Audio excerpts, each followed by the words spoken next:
네, 말씀 나누겠습니다. 오늘은 마가복음 본문을 중심으로 예수님께서 안식일을 거룩하게 지키는 것보다 사람을 살리는 일을 더 중요하게 여기셨음을 다시 나누어 보고자 해요. 예수님의 안식일 사건은 마가복음 이외에도 모든 복음서에서 중요하게 다루어지는 부분이므로 잘 들으시고 기억하시면 여러분을 향한 예수님의 마음 앞에 더 다가가실 수 있을 거라 확신합니다. 네, 그럼 본론으로 들어가겠습니다. 오늘 말씀을 이해하기 쉽게 마가복음의 앞부분을 간략히 말씀드리겠습니다. 예수님이 세례를 받으시고 40일 동안 시험을 받으시죠. 그리고 제자를 부르시고 귀신을 쫓으시고 병을 고치십니다. 또 전도 여행을 다니시고 중풍병자를 고치십니다. 그런데 중풍병자를 고치는 이 부분에서 문제가 생기는 겁니다. 마가복음 2장 5절입니다. 제가 읽겠습니다. 예수께서 그들의 믿음을 보시고 중풍병자에게 가라사대 작은 자야 내 죄사함을 받았느니라. 그냥 중풍병자를 고치셨으면 되는데 굳이 이 말씀을 하셔서 여기 문제가 되기 시작하죠. 사람들이 예수님을 주목하기 시작합니다. 왜 주목을 하기 시작했을까요? 2장 7절 말씀에 이유가 적혀 있죠. 이 사람이 어찌 이렇게 말하는가? 신성 모독이로다. 오직 하나님 한 분 외에 누가 능히 죄를 사하겠느냐. 그러니까 이 죄사함의 권세라는 것은 이 당시 하나님의 것인데 예수님이 그 죄사함의 권세를 사용하고 계신다는 거죠. 그러니까 바리새인 서기관들이 이런 걸 계속 보고 이 사람이 도대체 뭔데 이렇게 하는 거지? 이렇게 불만을 갖기 시작했던 겁니다.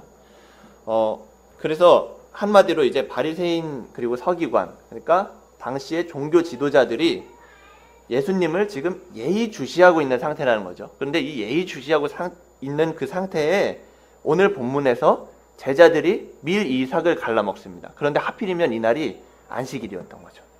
제자들은 그냥 배가 고프니까 그러면 안 된다는 것을 알았겠지만 설마 누가 보겠어 하고 잘라 먹은 것 같습니다.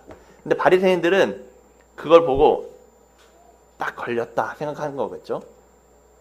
안식일에는 일을 하면 안 되는데 밀 이삭을 잘랐다는 건 일을 한 것이기 때문입니다. 여러분 이때는 율법을 아주 철저하게 지켰습니다. 그래서 당시의 율법 학자들은 율법을 막 세분화해서 삶에 적용하고 또 아무 의미 없는 기준들을 만들었습니다. 예를 들어 보겠습니다. 안식일은 일을 하면 안 되죠. 그래서 땅바닥에 침을 뱉으면 안 됩니다. 침 뱉는 것 자체가 문제가 아니고 뱉은 침이 땅에 있는 흙을 움직인다는 거죠. 그러면 학자들은 이것을 밭을 경작한 거다 이렇게까지 해석을 했던 겁니다. 그래서 함부로 침을 뱉으면 안 됐었어요. 그런데 바위 위에는 침을 뱉어도 됩니다. 왜냐하면 흙이 움직이질 않죠. 침을 뱉는다고 바위가 깨지진 않잖아요. 그러니까 사실 침 뱉는 게 뭐가 흙에 뱉으나 땅에 뱉으나 사실 상관이 없는 거잖아요. 그런데 이 당시엔 이거를 지켰어야 했다는 거죠. 또 한 가지 예를 들어드리겠습니다. 3층 집이 있는데 3층에 계신 어머니께서 이렇게 일을 하시다가 실수로 물을 엎질르신 거죠. 그래서 이 물을 닦아야겠는데 수건이 1층에 있는 거예요. 그러면 1층에 내려가서 수건을 가져와서 닦아야 되잖아요. 그런데 그렇게 가지고 와서 닦으면 안 되는 거였습니다. 왜냐하면 이렇게 옮기는 거는 일을 하는 거기 때문에 1층에 내려가서 수건을 옷에 살짝 이렇게 꿰입니다. 그래서 올라와서 이거를 풀어가지고 이렇게 닦는 거죠. 왜냐하면 옮기는 건 일이고 꿰매는 건 일이 아니었나 보죠. 그러니까 이런 의미 없는 이런 율법을 하나하나 다 지키고 있었던 겁니다. 이 당시에는요. 정말 하나님께서 안식일을 주신 이유가 무엇일까? 정말 중요한 것이 무엇일까? 이런 고민이 없었던 겁니다. 그러니까 쉽게 말하면 말귀를 못 알아들었던 거죠. 하나님이 하나님을 위해서 또 사람을 위해서 주셨던 그 귀한 안식일을 정말 안식일 자체만 중요하게 생각하다 보니까 하나님의 영광이나 사람의 소중함은 잊어버리게 되어버린 거죠. 그래서 이제 오늘 말씀으로 돌아가서 바리새인 그리고 서기관들은 예수님과 그의 제자들을 벼르고 있던 찰나에 제자들이 밀 이삭을 갈라먹는 걸 보았습니다. 제가 예로 들어드린 두 이야기에서 볼 수 있듯이 제자들의 행동은 분명히 지적을 받을 수 있는 행동이었습니다. 그래서 이때를 놓치지 않고 바리새인들이 말을 하죠. 24절입니다. 바리새인들이 예수께 말하되 보시오 저희가 어찌하여 안식일에 하지 못할 일을 하나이까. 예수님은 궁지에 몰리신 거죠. 제자들을 꾸짖을 수도 없고 또 이 당시 율법대로 하면 분명히 제자들이 위법을 행한 것이니까요. 하지만 예수님은 사무엘상 21장에 있는 한 가지 일화를 떠올리면서 말씀을 하십니다. 다윗이 자기와 함께한 자들이 핍절되어 시장할 때에 한 일을 읽지 못하였느냐. 그가 아비아달 대제사장 때에 하나님의 전에 들어가서 제사장 외에는 먹지 못하는 진설병을 먹고 함께한 자들에게도 주지 아니하였느냐. 이렇게 대답하십니다. 예수님이 인용하셨던 사무엘상의 이야기를 간단하게 말씀드리면 이렇습니다. 다윗은 사울에게 미움을 샀기 때문에 친구 요나단의 도움으로 간신히 빠져나오게 되죠. 빠져나왔는데 놉이라는 지역에 이르릅니다. 그래서 이제 뭐 급하게 나왔으니까 뭘 챙겨올 수는 없었고, 그래서 몇 명의 장병들과 놉이라는 지역에 이르렀는데 배가 너무 고픈 거죠. 그래서 그 지역에 있던 제사장 아히멜렉에게 무엇이든지 좋으니 먹을 걸 좀 달라 이렇게 얘기를 합니다. 그래서 그 제사장은 제사장만이 먹을 수 있는 거룩한 떡, 그 거룩한 떡인 진설병을 다윗에게 내어주죠. 예수님은 그 일화를 말씀하시면서 오늘의 위기를 극복하고 계시는 겁니다. 하지만 여기서 그치지 않고 또 역으로 기가 막힌 말씀을 하시죠.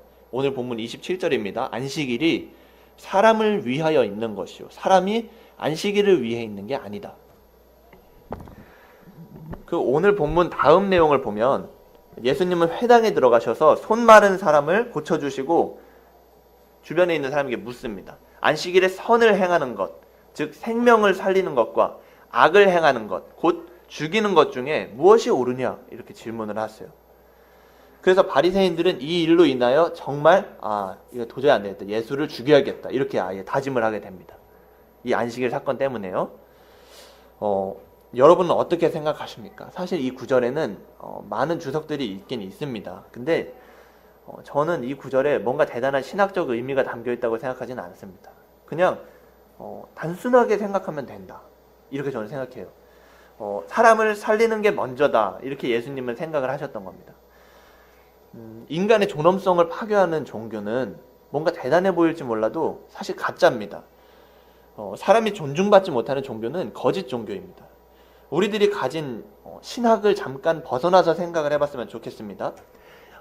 2년쯤 전에 크게 교계에서 크게 이슈가 됐던 사건이 있었는데 우리나라 최대 교단에서 11조를 내지 않는 교인에 대하여 교인 자격을 정지시킨다는 조항의 신설을 예고했습니다. 그래서 당시에는 11조에 대해서 찬성하는 많은 목회자들도 이 조항에 반대를 했습니다. 그래서 반대 여론이 이제 거세지니까 이 조항이 신설되지는 못했던 거죠. 그런데 사실 이 이야기가 과연 가당키나 한 일인가 저는 생각을 했었습니다. 마음 먹고 이제 교회 한번 다녀봐야지 하는 이 초신자가 교회를 등록하려고 하는데 월급은 얼마를 받는지 10분의 1을 하나님께 드리지 않으면 교회를 당신 나올 수 없다 이렇게 얘기하는 사람 앞에서 정말 크리스찬들만 보고 이제 예수를 믿어봐야지 생각했던 그 초신자가 그 마음을 과연 지킬 수가 있을까요? 과연 그런 예수님을 이 초신자가 믿고 싶어 하느냐는 겁니다. 그런 기독교라는 이름 아래에서 변호받고 있는 행동이 우리 생각보다는 사실 많습니다. 제가 아는 한 친구의 이야기를 해드리겠습니다. 그 친구는 한 교회에서 10년 이상 봉사도 하고 성경 공부도 하고 기도도 하고 예배도 드리고 이렇게 몸담았던 친구인데 이 친구가 원래 집에서 신학 공부하는 걸 반대를 했어요. 그래서 전혀 지원을 해주지 않으셨습니다. 집에서 이제 너 공부하고 싶으면 그냥 네가 알아서 돈 벌어서 해라. 그래서 진짜 실제로 돈을 벌다가 이제 나중에야 제가 졸업할 때쯤에야 학교로 돌아왔습니다. 근데 이제 집이 머니까 기숙사에 살아야만 하는 환경이었어요. 그래서 원래 다니던 교회를 원래 얘가 매일 갔는데 제가 이제 기숙사를 들어가니까 교회를 매일 나오는 건 좀 힘들 것 같고 좀 수요일 금요일 정도만 와서 이렇게 그래도 열심히 하겠습니다 이렇게 전도사에게 얘기를 했던 거죠. 담당 전도사에게. 근데 담당 전도사가 그거는 받아들여 줄 수가 없다. 그래서 결국 이 친구가 교회에서 쫓겨나 버리는 사태가 발생했습니다. 근데 쫓겨난 것도 모자라서 이 친구가 전도사의 말을 듣지 않았기 때문에 이 친구에게는 불순종의 영이 씨였다. 이렇게 전도사가 이제 소문을 낸 거죠. 그래서 이 친구는 뭐 집 근처에 가면 예전에 교회에서 많은 사람들을 만나는데 눈치 보고 숨어 다니는 겁니다. 요즘도. 왜냐면 이 친구는 교회에서 불순종의 영이 씌인 친구인 거죠. 사람들이 이단으로 보는 겁니다. 그러니까 이게 얼마나 슬픈 이야기입니까? 여러분, 저는 이게 말이나 되는 소리냐는 것을 묻고 싶은 겁니다. 신앙을 어설프게 가지라는 말이 아니라 신앙을 가졌다고 해서 정상적인 사고방식을 하지 못하면 안 된다는 겁니다. 우리들이 가진 신앙은 사실 굉장히 윤리적이고 또 고차원적입니다.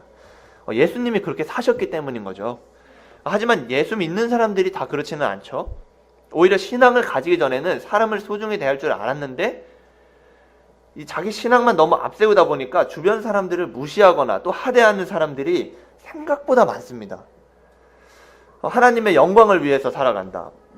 그분의 영광을 나는 실현한다. 나는 죽고 예수로 산다. 말만 번지르르 하죠. 지나가면서 구걸하는 사람들에게는 눈길조차 주지 않고 빵 하나 건네주지 않으면서 교회에서 5천만 원씩 헌금하는 게 실제로 있는 일입니다, 여러분. 정말 그 불쌍한 사람 하나보다 종교 생활이 더 중요한 사람, 이런 사람을 과연 예수님이 기뻐하실까요? 단언컨대 예수님은 정말 싫어하실 겁니다. 교회 출석 인구가 이 나라에 500만 명이라고 하는데 사람 사이에 열매 맺는 사람이 없으면 그 500만 명이 무슨 의미가 있겠습니까? 우리 열매는 어디에 있습니까, 여러분? 우리는 사실 선한 사마리아인이 돼야 되는 겁니다. 성경은 우리에게 그걸 가르쳐주고 있는 겁니다. 여러분은 하나님의 사랑을 받으신 분들입니다. 하나님이 우리를 만드신 이유가 무엇일까요? 예전에 제가 수업을 듣다가 이 질문을 들었는데 아마 우리나라 교회 인구가 100이라면 100명 다 똑같은 대답을 할 겁니다. 하나님이 하나님의 영광을 위해 인간을 창조하셨다. 이렇게 저도 대답을 했어요. 근데 이어서 그 교수님이 이렇게 말씀을 하셨습니다. 그럼 자네가 언젠가 자식을 낳으면 이 자식이 언제 나에게 영광 돌릴까? 그것을 기대할 겁니까? 그렇게 저에게 물어보시는 거죠. 학생의 부모님은 혹시 학생을 낳으셨을 때 이 녀석이 언제 커서 나에게 영광 돌릴까? 이렇게 생각을 하셨을까요? 이렇게 교수님 저한테 물어보시는 거죠. 저는 사실 그 얘기를 듣고 망치로 한 대 맞은 느낌이었습니다. 저는 자식도 없고 결혼도 안 했는데도 그렇게 충격을 많이 받았어요. 여러분은 사실 더 큰 충격을 받으시겠죠. 하나님은 여러분을 사랑하기 위해서 지으셨습니다. 여러분의 존재 이유는 하나님의 사랑을 받는 겁니다. 그 하나님의 사랑을 받아야 된다는 그 이유가 그걸 어떻게 증거할 수 있을까요? 그 바로 십자가에서 우리가 증명할 수가 있어요. 하나님이 무슨 자기 영광을 위해서 우리들을 살리려고 자기 아들을 죽이시겠습니까? 하나님은 여러분을 사랑하기 때문에 아들을 내어주신 것입니다. 하나님께는 여러분이 먼저인 겁니다. 우리가 먼저입니다. 하나님께는 정말 여러분이 먼저고 또 제가 먼저고 우리가 먼저인 겁니다. 다만 우리는 하나님의 사랑을 받은 것 뿐입니다. 그런데 이런 질문은 있을 수가 있겠죠. 하나님께 우리가 사랑을 받았으면 사랑을 돌려드려야 되는 거 아닐까? 이거 맞는 말입니다. 근데 방법이 좀 달라요. 옛말에 내리사랑은 있어도 치사랑은 없다고 했죠. 여러분들이 더 잘 아십니다. 우리가 하나님께 받은 사랑은 교회에서 우리가 하나님께 찬양할 때, 예배 드릴 때 보여드리는 게 아닙니다. 심지어 우리가 헌금할 때 표현하는 건 더더욱 아닙니다. 그렇다면 우리는 하나님을 향한 사랑을 언제 우리가 표현을 할 수가 있을까요? 그건 바로 우리 주변에 있는 사람들을 대할 때 나와야 되는 겁니다. 그것이 여러분이 하나님께 사랑을 표현하는 방법입니다. 원래 강자셨던 예수님은 약자인 저와 여러분을 위해서 스스로 약자가 되셨다고 말씀을 드렸죠. 신이었던 예수님이 우리를 구하기 위해서 인간이 되신 겁니다. 그러므로 우리가 우리 주변 사람들을 사랑하는 것이 곧 하나님을 향한 우리의 사랑을 인정하는 방법이고 표현하는 방법인 겁니다. 사람을 소홀히 대하는 신앙은 상당히 잘못된 것입니다. 예수님의 이름으로 우리들의 개인적인 신념을 만족시켜서는 안 되는 겁니다. 우리의 신앙은 하나님과의 관계의 기초에 있어야 하고 인간과 인간 사이에서 열매를 맺어야 되는 겁니다. 그런 면에서 가장 중요한 건 우리들의 사랑이 다른 사람에게 흘러가는 거라는 거죠. 야고보서 1장 27절에 이런 말씀이 기록되어 있습니다. 하나님 아버지 앞에서 정결하고 더러움이 없는 경건은 곧 고아와 과부를 그 환난 중에 돌보고 또 자기를 지켜 세속에 물들지 아니하는 그것이니라. 하나님께서 인정하시는 경건이 바로 이런 것이라는 거죠. 2장 15에서 17절에도 비슷한 내용의 말씀이 기록되어 있습니다. 만일 형제나 자매가 헐벗고 먹을 것이 없어 줄이고 있는데 말로만 조심히 가라, 따뜻하게 입어라, 잘 먹고 다녀라, 그리고 도와주지 않으면 무슨 의미가 있냐고 합니다. 행함이 없는 믿음은 죽었다고까지 하죠. 여러분, 안식일보다 사람이 먼저입니다. 이건 사실 당연한 겁니다. 도대체 세상에서 사람보다 더 중요한 게 무엇이 있습니까? 우리에게. 예수님도 사람을 제일 중요하게 생각하셨는데 우리가 그러지 않으면 안 되는 거잖아요. 예수님의 십자가는 사람을 구하기 위한 것이었습니다. 예수님의 식탁은 남녀 간의 혹은 계급 간의 벽을 허무는 곳이었어요. 이건 우리 모두가 알아야 될 사실입니다. 나사렛 청년 예수의 죽음이라는 것은 교리를 위한 것도 아니고 약자들을 위한 것, 곧 사람을 위한 것이었다는 거죠. 요한복음 5장에도 이와 비슷한 내용이 기록이 되어 있습니다. 38년이나 병으로 누워 있었던 병자가 예수님을 만나서 겨우겨우 치료를 받았습니다. 그런데 그 기쁜 날에 하필 그날이 안식일이었다고 해서 유대인들은 병 나은 사람을 축하하기 이전에 너 그렇게 다니면 안 돼, 네가 누워있던 그 자리 들고 일어나면 안 돼, 그렇게 얘기하고 있어요. 예수님이 살았던 이 당시의 종교가 이렇게 잔혹합니다, 여러분. 그런데 우리는 우리가 가진 종교성의 이면에 이런 이기적인 마음이나 분리주의, 차별이 없는지 항상 생각을 해봐야 됩니다. 교리는 필요한 것이지만 그 안경으로 우리 눈을 가리고 우리도 성경 속에 있는 바리새인들처럼 또 서기관들처럼 또 유대인들처럼 행동하고 있는 건 아닌지 항상 반성을 해야 된다는 얘기예요. 만약 우리가 그런 경계의식이 없다면 우리는 모르겠지만 우리 주변에 있는 사람들은 알 겁니다. 우리가 소경이라는 걸요. 또 우리를 따른다면 안 된다는 걸 그들이 알게 될 거라는 거죠. 여러분, 이 세상에는 사람보다 소중한 건 없습니다. 이건 우리가 예수님을 모르던 그 당시에도 하나님이 우리에게 허락하신 양심을 통해 알고 있던 겁니다. 명예도 재물도 또 다른 어떤 것이라도 사람보다 더 중요한 것은 없습니다, 여러분. 우리가 이걸 잊어서는 안 되는 겁니다. 우리들이 매일을 열심히 살아가는 이유는 우리가 살기 위한 목적이 먼저이겠지만 그것만큼 중요한 건 우리 주변에 어려운 사람들을 돕는 겁니다. 도움이 필요한 사람들을 돌아보는 것, 찾아보는 겁니다. 이것은 우리가 사는 것만큼 중요합니다. 하나님이 우리에게 복을 주셔서 우리가 이만큼 풍족하게 살아가고 있다고 생각할 수가 있다면, 하나님이 우리에게 갖추고 살아갈 능력을 허락하셨다고 우리가 생각할 수가 있다면, 하나님이 우리에게 그런 환경을 허락하신 그 이유가 무엇인가, 이런 것도 생각을 해봐야 된다는 거죠. 정말 그냥 하나님을 위해 돈을 벌고 살겠다는 그런 뜬구름 잡는 계획 말고 보다 더 뚜렷한 목표를, 정말 내 이웃을 돌아보면서 살아야겠다는 그 예수님의 마음을 우리가 가져야 된다는 겁니다.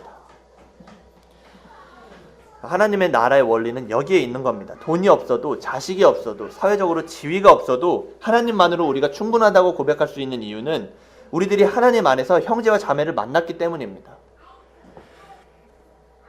그렇다고 하나님 나라의 원리를 교회 출석 인원에게 국한시켜서는 안 되겠죠. 우리 주변에 있는 사람들은 모두 소중합니다. 사람을 위한 하루를 살아가는 것, 그것이 여러분이 하나님께 받은 은혜를 갚는 방법입니다. 제가 원래 시를 좋아하고 그러진 않은데 제 가슴에 크게 와닿은 시가 한 편 있었습니다. 1994년에 안도현 시인이 세상에 내놓았던 것인데, 이 시는 여러분들이 잘 아시는 가수 안치환 선생님이 노래로 발표했던 이력이 있어요. 제목은 연탄 한 장인데요.